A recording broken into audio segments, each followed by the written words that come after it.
Thank you. Vanessa is also joined today by Frank Buono. Frank is an associate research scientist in the Department of Psychiatry at Yale School of Medicine. He is the co-director of the Neurocutaneous Clinic at Yale New Haven Hospital, and his research focuses on alternative treatments for chronic pain for individuals with rare disease. Additionally, Dr. Buono currently lives himself with NF2-related schwannomatosis. Finally, Carias. Sophia is a clinical research coordinator at the Family Center for Neurofibromatosis and Schwannomatosis at MGH, and she's most interested in pediatric neurology and palliative care. So we are going to turn things over now to Vanessa and her wonderful team to tell us a little bit about their latest project. Thank you, Vanessa. And thank you, everyone. Before I turn the screen on, while I can still see everyone's faces, it's so nice to see some familiar faces and some new faces. I hope that you guys are as interested in this work as we are, and we have left tons of time at the end for questions. So we want all of your questions, your feedback. This is research that is currently in progress. So this is a great time for us to hear what you guys all have to say and, be able to still incorporate it into the future of the project. I am just gonna set up my screen. So today I'm really happy that the three of us were invited to talk about our project, which is focused on ways that we can better measure quality of life for people with NF2-related schwannomatosis in clinical trials especially. And so to start off with, I thought I'd cover kind of what is quality of life and why do we want to measure it and why do we need a new way to measure it specifically for people with NF2-related schwannomatosis. So first of all, quality of life, there are many definitions, but in general, I like this definition from the National Cancer Institute, which is an overall sense of well-being and your ability to function in your day-to-day life. So this is a subjective concept, up to you and how you view how you are doing in your life. And there are many different domains that can compose quality of life. Physical issues, of course, but also mental, emotional, things outside of healthcare, like your finances, where you live, your physical safety, all go into this concept of quality of life. And why do we think measuring quality of life is so important for NF2 schwannomatosis clinical trials? Well, at least for kind of thinking about the portions of quality of life that are affected by your disease, so some of the physical and emotional and social components of quality of life, we feel like it's really important to get information directly from people who are participating in the trial about how they feel and how the day-to-day life is. We know that trials for NF2-related schwannomatosis often have MRIs to image how big your tumors are. You might go get audiology testing to get a quantitative number about how good your hearing is.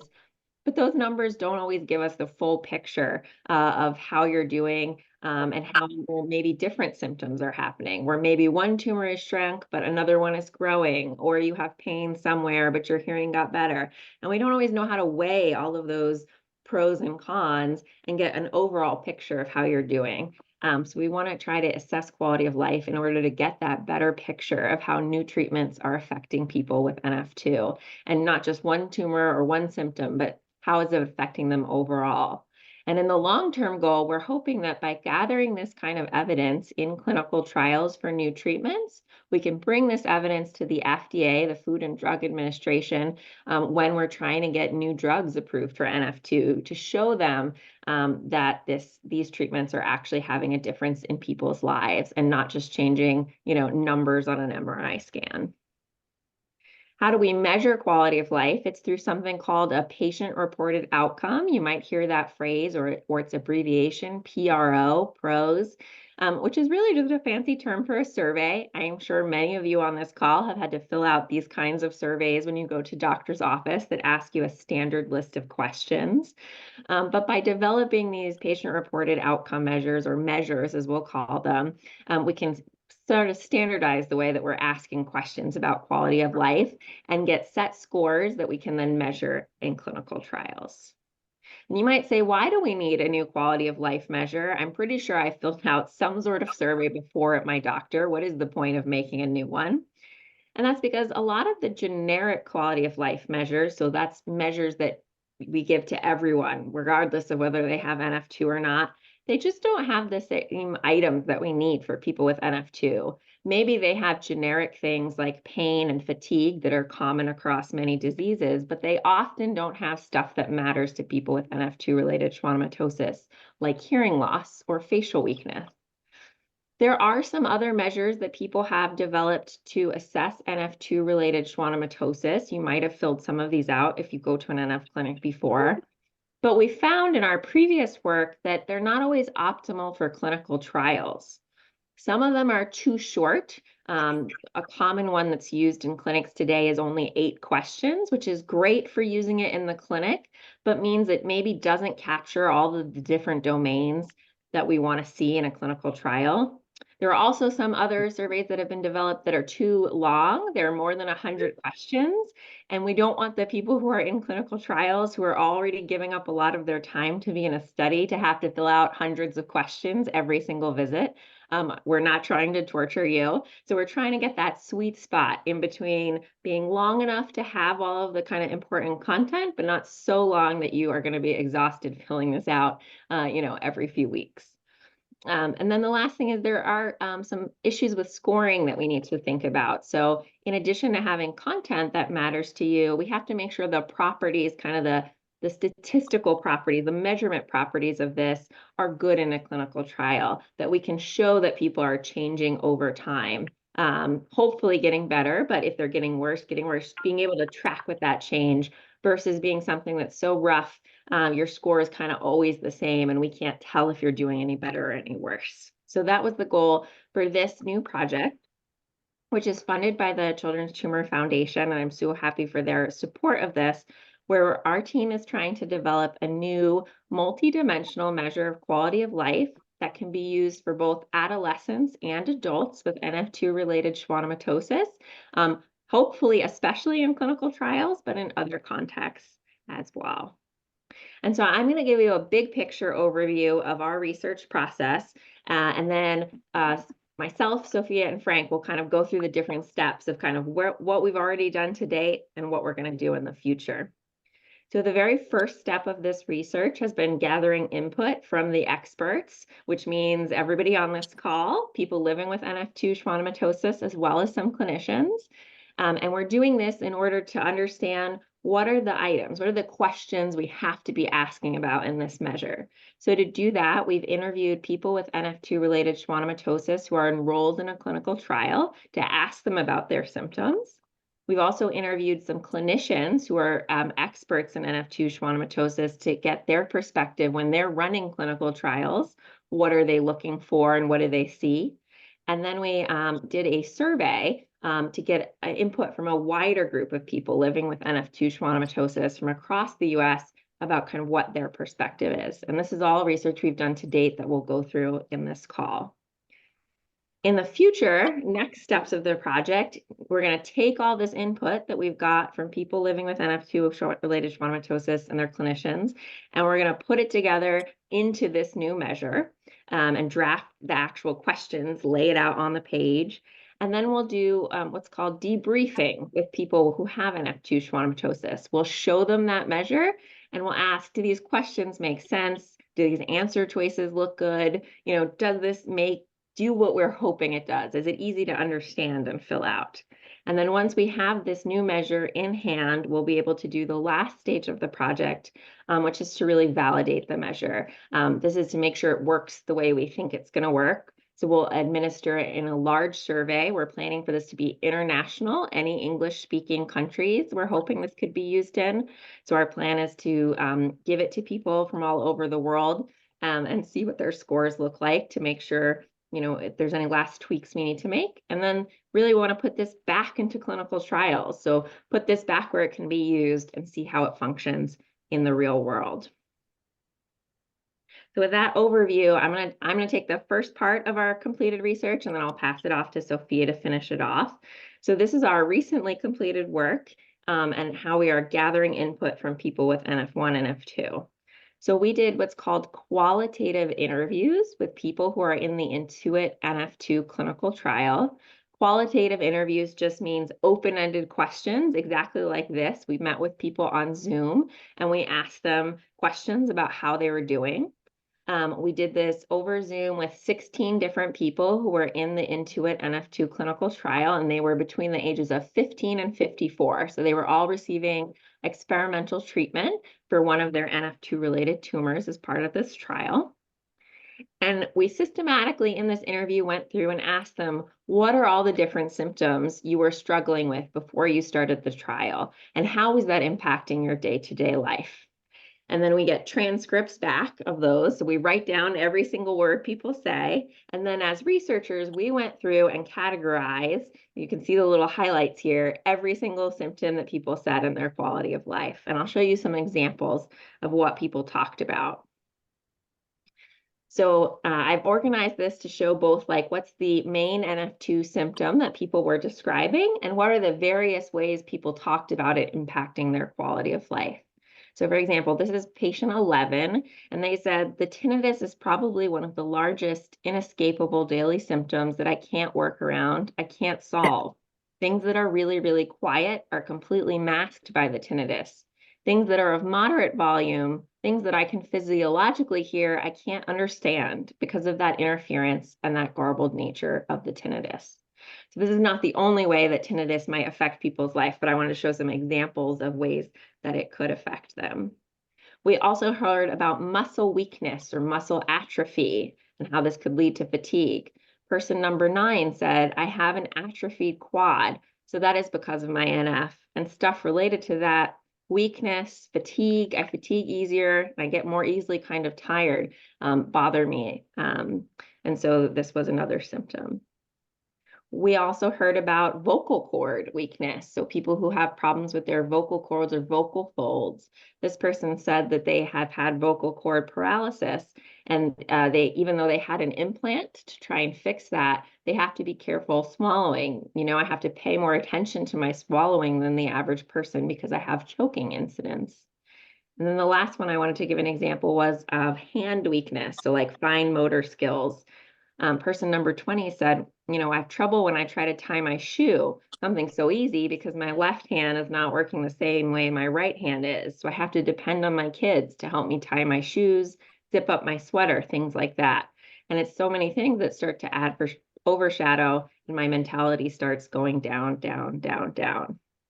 And the reason I actually picked these 4 examples is because currently, the most used measure of quality of life in clinical trials doesn't have any of these symptoms on it. So none of these 4 issues are actually covered.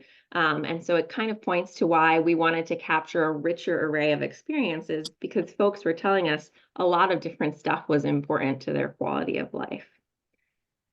And so with that, I'm going to hand it over to Sophia to talk to a little bit about the interviews we did with clinicians as well. Yes. Hello, thank you so much, Vanessa. So after we did all these interviews with patients, we also talked to some clinicians about what they thought was important in quality of life. And so we spoke to 10 clinicians that were experts in NF2, and we were able to interview from a wide range of specialties. So we talked to neuro-oncologists, we talked to surgeons, neurologists, we talked to some nurse practitioners and specialists, and we also talked to a psychologist. And the reason why this was important to us was so that we could get a lot of perspectives on different aspects of quality of life that might be relevant in their perspective for people with NF2. And we also not only were able to talk to clinicians in the US, but we spoke to people in the UK and also in Australia. So once we finished all of our interviews, we gathered a total of 83 unique symptoms or impacts on quality of life. And this came from patients and clinicians. The majority of things that people brought up were brought up by both patients and clinicians. So you can see in this graph that 48 of the 83 things that came up were things that both patients and clinicians brought up. But there were certain things that were only brought up by patients or only brought up by clinicians. So 20 of the things that we heard were only brought up by patients, and 15 of the things that we heard were only brought up by clinicians from that entire group. So these are some examples of things that only patients or only clinicians brought up. So on the left-hand side, we can see some examples of things that we heard from patients. So the first one was the frequency, the severity, or the duration of pain. So one thing that's important for this is that we did hear from clinicians about the importance of pain and quality of life, but only from patients did we get the specific aspects of pain that were important to them. So the frequency, severity, and duration were specific parts of pain that people thought were relevant. We also heard from people about frustrations or feeling bothered by the symptoms that they had. We heard about sadness over loss from the disease. So some examples of this was people brought up things that they used to be able to do that they were no longer able to do because of their NF2. People also talked about their sense of control as something that was important to their quality of life. So feeling like they had control over what was happening in their lives, or feeling that they didn't have control over what was happening in their lives. And we also heard that in terms of tinnitus, that the volume of the tinnitus was a specific part of it that was important to people. For some of the things that we only heard from clinicians was the ability to take care of personal hygiene or dressing. So in this, they were talking about people being able to take care of this independently without help from others. We also heard about bowel and bladder function. So basically just the ability to control when you use the restroom. And we also heard that concentration or being able to focus on different tasks or activities, and also memory and being able to remember things was something that was important to quality of life. So from the group of 83 things that we had, we selected the top 35 symptoms or impacts that we noticed had the highest agreement among patients, clinicians, or both patients and clinicians. And we decided to include these in a survey that Vanessa mentioned earlier. And the reason we wanted to do the survey is to help us to prioritize the items that we want to include in the new quality of life measure that we make. So we wanted to help understand what are the things that we definitely need to include in this list. Like Vanessa mentioned, there are certain measures that are very long, and so we're not able to include all of the things that people bring up, but we want to figure out what is the most important things that we should make sure we include in this. And so we asked our survey participants to rate the importance of these 35 items, from saying it was not at all important to saying that it was extremely important, to help us kind of sift through this. And so we distributed the survey this month through the NF registry.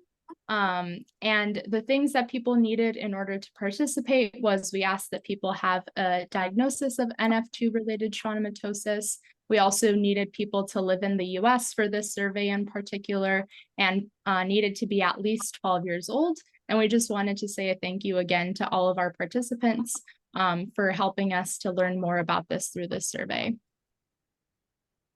And so when we got the results back from our survey, we're just going to look at what kinds of people answered. So we had 58 total participants from ages 15 to 85. So we had a wide range of ages, which was wonderful.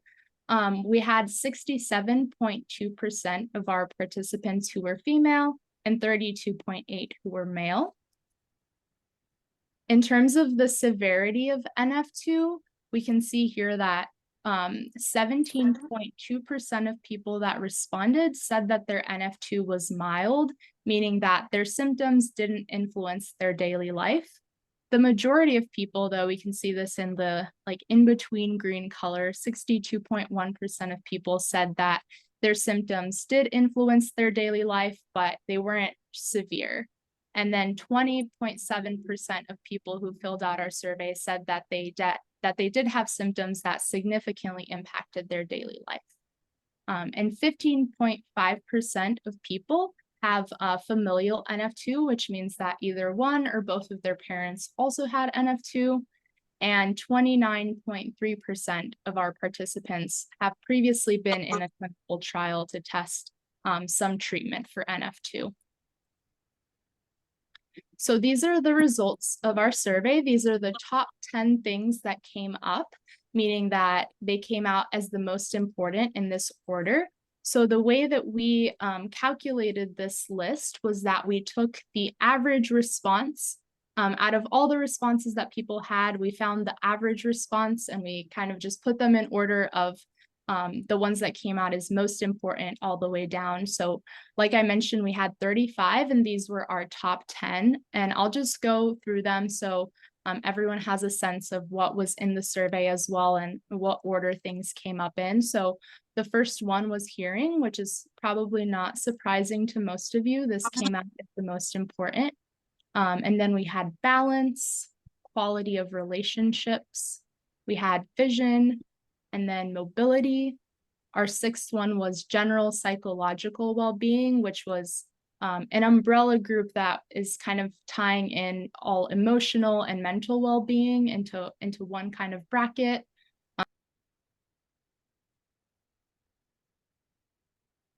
Oh, you went on mute. Yep. Yeah. We had difficulty walking. Then we had difficulty interacting or communicating with others. And this was specifically in social or professional settings. And then we had difficulty engaging in special interests. So these were things like being able to be a part of sports or different hobbies or leisure activities or other things that people do for fun.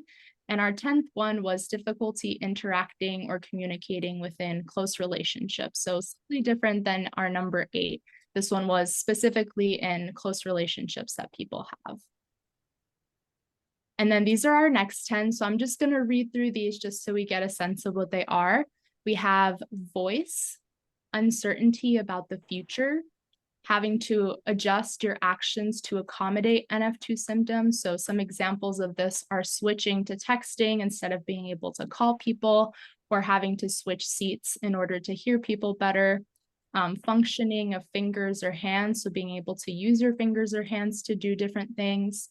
The number of surgeries that are needed for NF2, having to change plans for the future, having anxiety due to NF2 symptoms, having to depend on different aids like hearing aids or walkers or wheelchairs or any other aids, having a sense of isolation, having difficulty eating or drinking, avoiding social settings, having a sense of hope or empowerment. And then we have pain, body weakness, frustration over medical care. So this came up, some examples of people mentioning having too many appointments or procedures or treatments that they had to do. We have as well the severity of pain and the frequency of pain, which I mentioned earlier as specific aspects of pain that we heard patients talk about. Then we have dependence on other people, so having to rely on others to get tasks done, which Vanessa gave an example of a quote for that earlier. Having facial weakness or paralysis, and then self-consciousness due to NF2 symptoms. And our last 5 on the list were difficulty pursuing career goals due to NF2, the ability to attend school or work, the ability to care for personal hygiene and dressing, difficulty carrying out school-related or work-related tasks or responsibilities, and worry about having kids. And so this was the full list that we had in order from what came out as most important all the way to the bottom. And I'm going to go into a little bit more detail now on the top 5 things that came up so you all can see what that looked like. So on the left here, we can see the different responses that people had to choose from. So they could pick that something was not at all important, slightly important, somewhat important, moderately important, or extremely important. And we see that for hearing, which came out as the top one on our list, we had 74.5% of our survey participants who said that this was extremely important to their quality of life. And then for balance, we had 56.4% of people who said it was extremely important. And for quality of relationships, we had 58.6% of people say that this was extremely important. And you can see as well on the bottom, just to get a sense of how big the bars are, it tells you how many people chose each of these options. So the kind of the bigger the bar, the more people chose that option compared to any of the other ones. And then for our fourth one, we had vision, which 67.9% of people said was extremely important. And we can see it looks similar to the other ones where not too many people were choosing the lower options for it. And also mobility, which 61.8% of people said was extremely important. And then moving to kind of the bottom 5 on our list, we have these that we looked at before, and you can already tell by looking at this, these images, how it looks a little bit different than the ones that came out on top. So for difficulty pursuing career goals, we can see that only 39.3% of people said it was extremely important, which is lower than what we saw before. And we can also see that more people, 25% of people said that this was not at all important to quality of life for NF2. And I think out of these 3, the ability to attend school or work, it looks pretty similar in that way, where 25.9% said it was not at all important and 40.7% said it was extremely important. And very similarly as well for the ability to care for personal hygiene and dressing. It had very similar numbers for those. And then for our number 34, we had difficulty carrying out school or work tasks. So this is being able to do things while you're in school or at work. And 30.9% of people thought this was extremely important, but we also had 25.5% who thought it was not at all important. And our last one, number 35, was worry about having kids. And out of all of the items that we had, this one was actually the one that came out the most different, as you can see.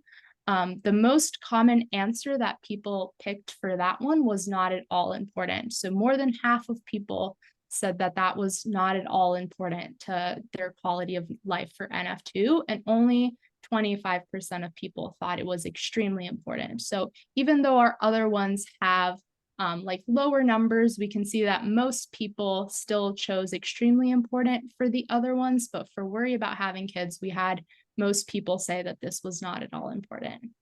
And now I'll transition to Frank, who's going to talk to us a little bit more about what we're doing with all of these results. Hi, everybody.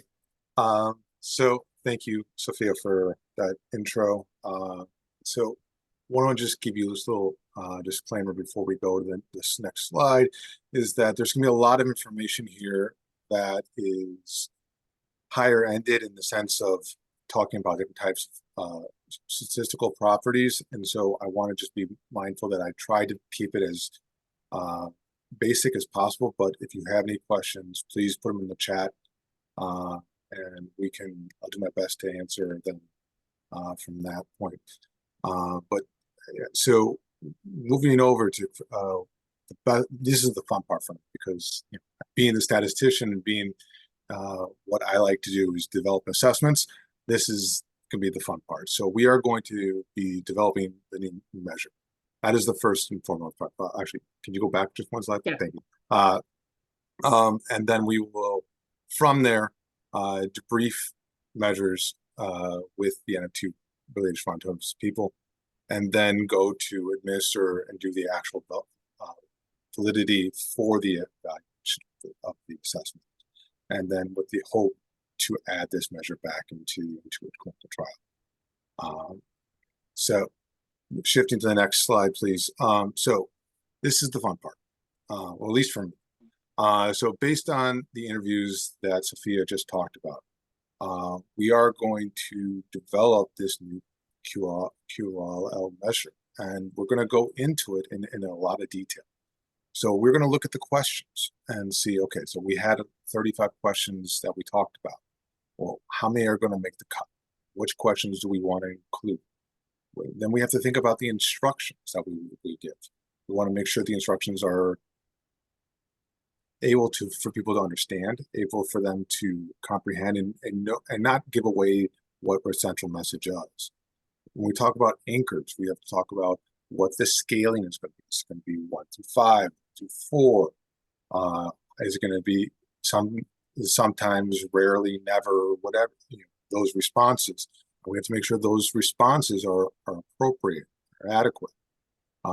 We talked about domains a little bit in the beginning with Vanessa. And so we're thinking about the total quality of life measure, we have to think about if there are subdomains. For example, is there a physiological domain? Is there a psychological domain, emotional domain? And so we have to think carefully about this in the construction of the assessment. And then Vanessa touched upon this a little bit earlier as well, but I'd like to touch on it again. We don't want you spending a survey for 2.5 hours. I don't want to spend a survey for 2.5 hours. So we have to think about how long, how many questions, and those variables play a big part into the development of the question, along with the understanding and comprehension. We know that not every individual with NF2-related schwannomatosis might not have a college education. Some individuals might have dyslexia, learning disabilities. So we have to keep that education at a certain level so that everyone can fully understand it. Especially when we talk about with adolescent populations, we need to make sure that they fully understand this as well. And then we go into the scoring and evaluation, and those parameters need to be hit. And in doing this, it's not going to be just one and done. We'll have our assessment and we're going to be good. We're going to actually have to have multiple iterations. So it might be 1, 2, 3, 4, 5, 6 iterations before we even get to the next step. Go to the next slide, please. So the goals of this new measure and want to be standardized. We want to have something where it starts off saying the same way. You know, have the ability, or in your opinion, something of that nature, because if we have the validity of that standardization, it goes better for the long-term adequacy of the assessment. We want to make it quick and efficient. We don't want you spending less than 10 minutes on the survey. So ideally, somewhere between the 5 to 10 minute mark would be perfect. And then we wanted to evaluate the end goal. Obviously, if it does these 3 criteria, we have a very good assessment. So the next part is the critical part, and I want to hint on anyone who's interested. We will be reaching out to you shortly. We want individuals with NF2-related schwannomatosis for their feedback. We want them to get their opinions on what we do. And what we will be asking them is the assessment clear? Is it concise? Is it complete? The 3 C's are critical for the assessment development. And this will help us develop what's called content validity. And when I talk about content validity, I'm talking about getting individuals who have the disease or disorder to get their feedback and get their ability. And what we'll ask you to do is we're going to give you not just only an interview, we're going to ask you to rate the assessment on its totality. Look at it from a big picture. Does this do what it's supposed to do? The next slide, please. So that then comes into the heavy order stats component, which is my favorite portion.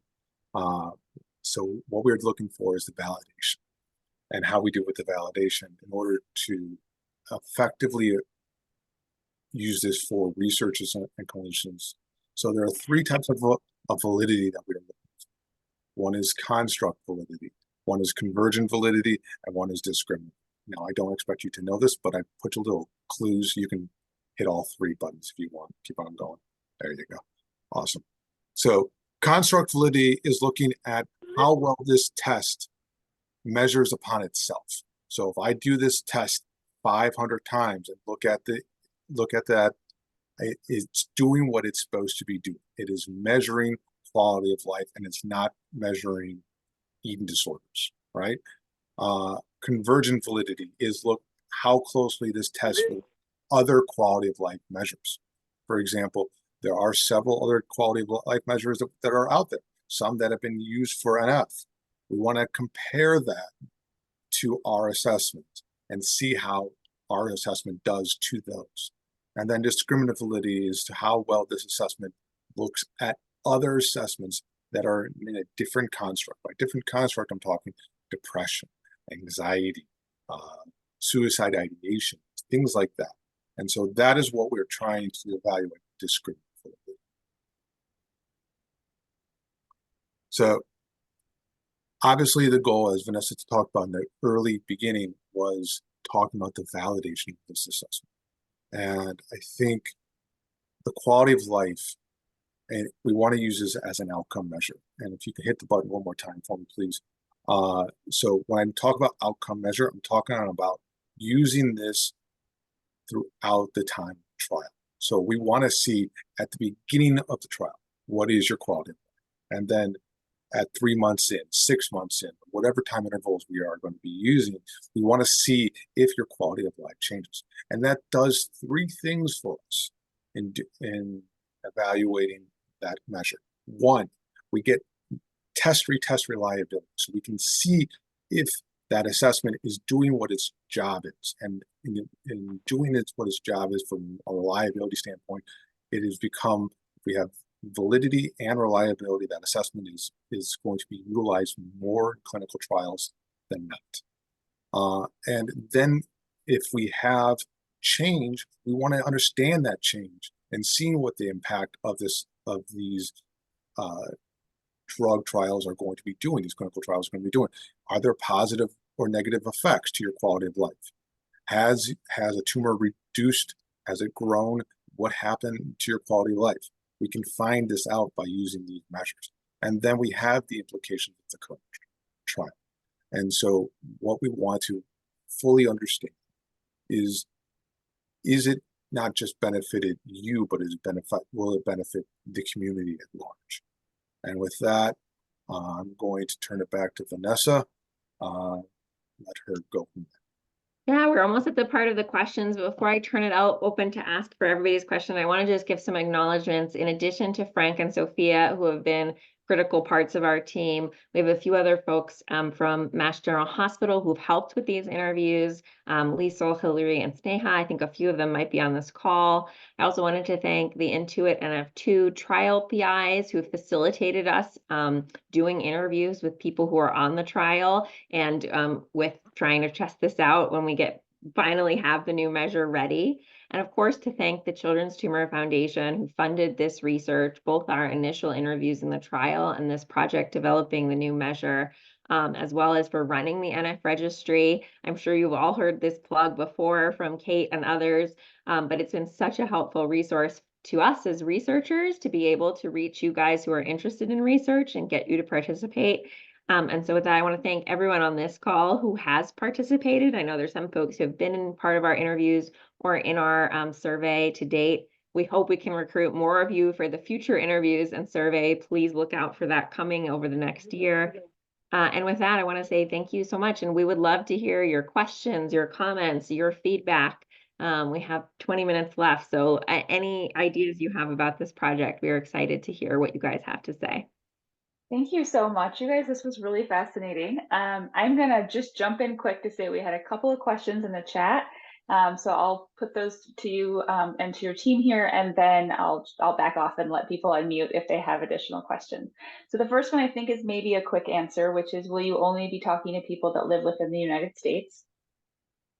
Yeah, we will be doing, actually, we're going to aim to do outside of the United States for our validation survey. This survey, we just had a time crunch, and unfortunately, our ethics IRB was having some issues with international data privacy laws. So that's why this survey was just the US.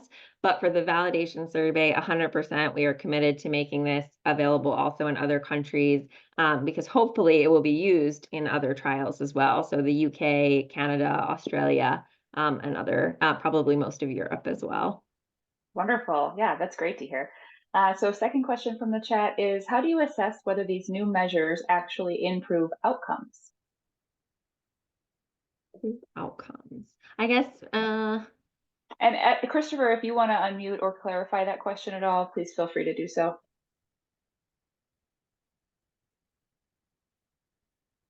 Yeah, if you have a question, I guess, do you improve outcomes for individual people or improve outcomes? Well, I just meant like you're doing all this work, right? And so, and it sounds all great, and it's gonna, but how do you know if it actually worked, right? Like, how do you know at the end if you've ended up with better results, and that has a better impact over the drug trials, right?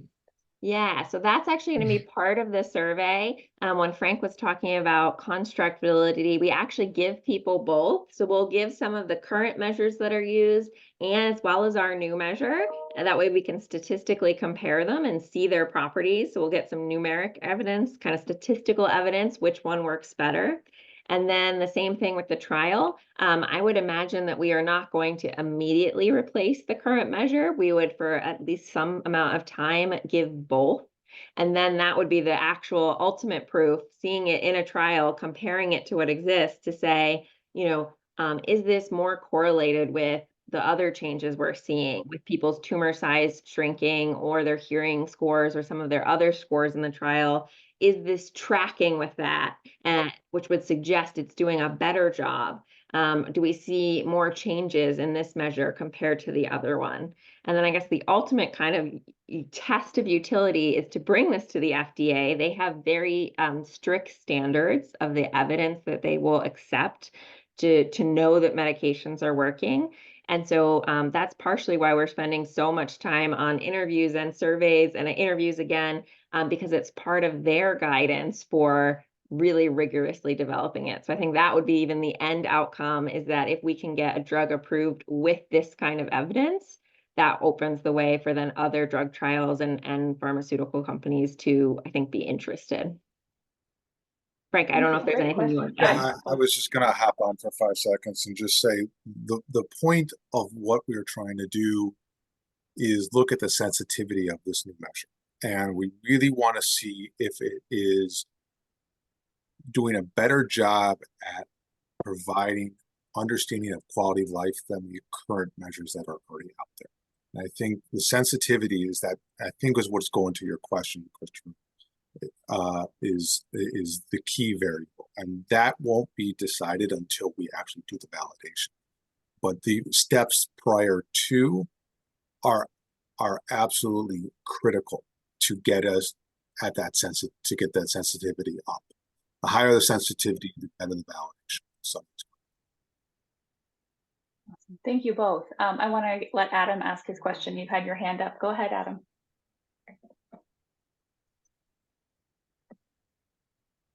Great, thank you.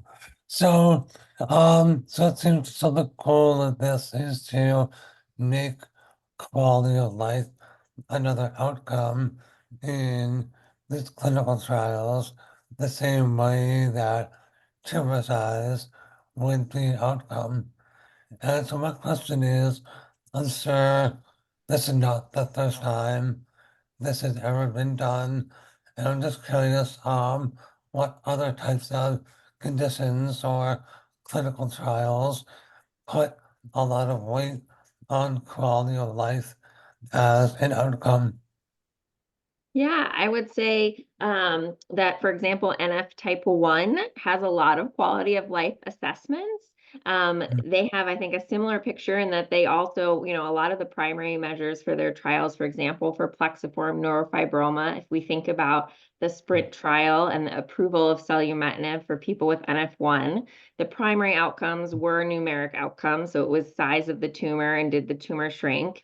It was something called functional outcomes, which is actual tests of your functioning, like your breathing ability or sleeping. An analog for people with NF2 would be like hearing tests. That's a functional, like, the clinician measuring how well you're functioning.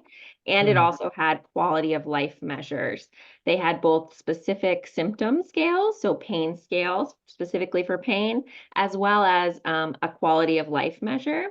For NF1, the most commonly used one is called the PEDS-QL NF1 module. But it went through a similar process to what we're doing with NF2 in that it's a multidimensional measure that has many questions covering different aspects of NF1 that matter. So it was that whole package together that led to the selumetinib approval. And so that's what we're hoping to model for NF2 related schwannomatosis as well, that it would be this package of evidence showing the kind of different results on the tumor size, on things like hearing tests, and the quality of life measures put together, that, when all of those things are showing positive direction, all kind of going in the same way, that it presents a stronger case that, a drug is having a real effect.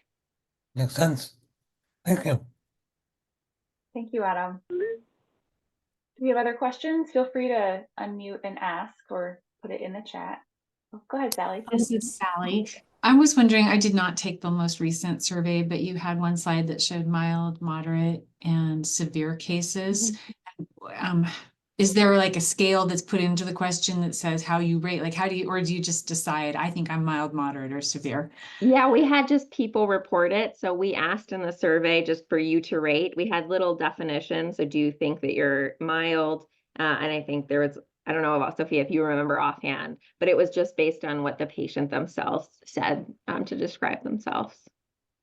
Yeah, So there we was do just short descriptions. I think for mild, it just says like symptoms that don't impact daily life. For moderate, it was symptoms impact daily life but are not severe. And then for the severe, it said that symptoms significantly impact daily life. So people just self-reported based on those short definitions of it. Okay, so it's based on symptoms. Thank you. Yeah. Victoria, did you have a question? I feel like I saw you unmute earlier.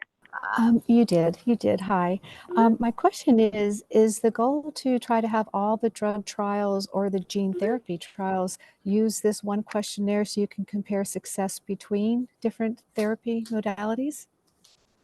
Yeah, I mean, I would say I think the more we can standardize, the better. Both Frank and I are both part of an organization called RAINS, the Response Evaluation in Neurofibromatosis and Schwannomatosis Collaboration. I see some other RAINS members, Natalie here, and some other folks, patients who are on the committees as well.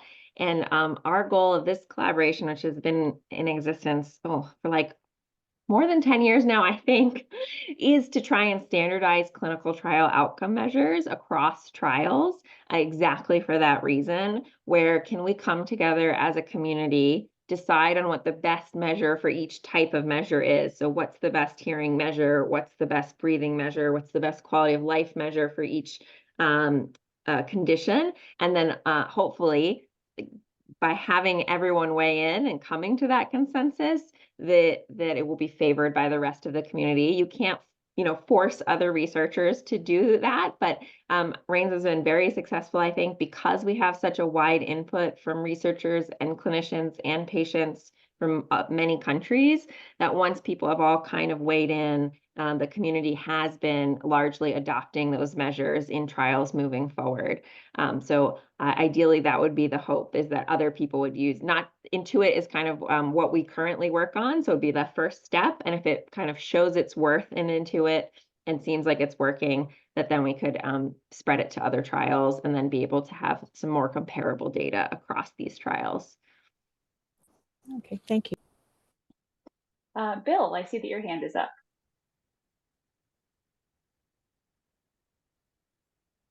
Sorry about that. I was multitasking, communicating with someone else that's in this meeting. So one thing that I noticed that was discussed was outlying as far as one question about worrying about having kids and not at all important. And I think that has a lot to do with the age group that you're questioning. I mean, when I was diagnosed, I was 48 with 4 sons. So obviously I'm not going to be worried at all about having more kids. But for someone that's, if I was diagnosed when my first tumor was removed at 23, that would be a major concern. So I think the age groups and the number in each age group that are on the questionnaire can affect that question. Absolutely, but I think that that's actually true of everything that was in the bottom 5, which you'll notice was a predominantly school and work and then having kids. So not everyone is in school or currently working, and not everyone is currently, they might already be done having kids. They might not want to have kids at all. So it's definitely not a worry. And I think that's exactly right. Why they came out on the bottom is because they don't apply to everyone's current situation. And that's actually kind of the problem in making, or maybe a limitation in these standardized quality of life surveys. We do need to ask everyone the same questions so that you have scores on the same scales. But we don't want to ask some people questions that are not relevant to them. So that's, I think, what we're going to be struggling with or weighing over the next time is, you saw for some people it's very important, for some people it's not at all important. Does it then make the cut? Because we don't want to ask questions that aren't that don't make sense for some people, but we don't want to miss things that are truly important to other people. So I think it's a good caveat that just because something ends up not making the list of this quality of life measure does not mean we don't think it's important. I think every 83 things that people mentioned is important, obviously, or they wouldn't have mentioned it. So it's kind of that balance of how can we cut down to the core, most important for most people, and do that balance of questions. But yeah, absolutely. I think that's exactly why the schoolwork and kids are the ones at the bottom for exactly the point you made. It depends on how old you are and what your life situation is. I saw Elena ask a question about NA. From data, from an analytical, from development of assessments, you typically don't want to do an NA question. Because NAs will then change the anchors, and this gets into a very complex analysis, but it changes the domain and changes the anchors. And so what it does then is it can positively skew or negatively skew a question. And in doing so, you might not get the true realistic response. So what I try to do, or what we are going to try to do, or at least we're going to advocate for, is not putting NAs in questions. Other standardized questionnaires like PROMIS typically do not put NAs, but yeah. And just so everyone knows, NA is not applicable. Like Emily asked, do we have a not applicable as an option choice if it doesn't apply to you? Yeah. I think to Frank's answer, it's everything has a trade-off. You could do these things, but then sometimes by doing that, having that one factor then go up, maybe your reliability goes down or the validity goes down. So a lot of this work, and probably why Frank loves statistics, is it's a juggling act. Things that are too long or not too short, reliable, but also valid. It's a little bit like the what is it, the bears and the porridge. I feel like not too hot, not too cold, just right. A little bit of the special sauce, but that's why we're going to lean, I think, heavily on the NF2 schwannomatosis community to help us get that right through these interviews and the next interviews and the next surveys. So thank you guys for repeatedly weighing in over what I know is sometimes a long process. Thank you. Yeah, we probably have time for one more question. Kathy, do you want to go ahead? Yeah, sorry if I didn't quite catch it, but you're talking about, my background is pharmacy, and I'm very interested in clinical trials. And as we know, it's so hard to get them up and running, and even harder to get trials in every country in regards of NF. What is the likelihood of you opening up treatment and trials to people outside the States? Because this is you have such a small number of people affected with NF2. The likelihood of a load of countries starting up these trials is very minimal. Is there a scope for offering these treatments to people outside the States? Like within Europe, we have this cross-border directive where if you have a really long waiting time or the treatment isn't, in operation in your country, you have the option to go to another country in Europe and you will get your treatment there. A lot of the time you'll get it subsidized by your government. But is there anything in the works in that sense that the treatment will be available to people outside the United States? Yeah, I think that would depend. So it depends on the clinical trial. We hope this tool, we're going to make it so that it's, if people run trials in other countries, we want it to be accepted and valid there. So from our perspective as the tool makers, we're definitely trying to facilitate trials outside of the US. But I will say ultimately the decision to run the trials outside of the US would not be up to us. It'd be up to the physicians running the trials. I know that people are definitely trying to do more and more outreach. We talk about trials and making them easier to participate. Of course, there's also logistical and cost implications to having things international, so it's not always possible. So I think the best answer I can give you is at the moment, there's no trial, like the Intuit trial is not planned to be outside of the US, but I hope it could be in the future. But I Then am could not people personally come aware to the of any drug States? trials that would be Could across borders right now. Frank, I I will- don't know if people you know of come to the any. United States and get it Yeah. done if it wasn't available, say, in Ireland, or if it wasn't available, say, in Portugal? Could the patient come to you and to the trial center and get treatment there?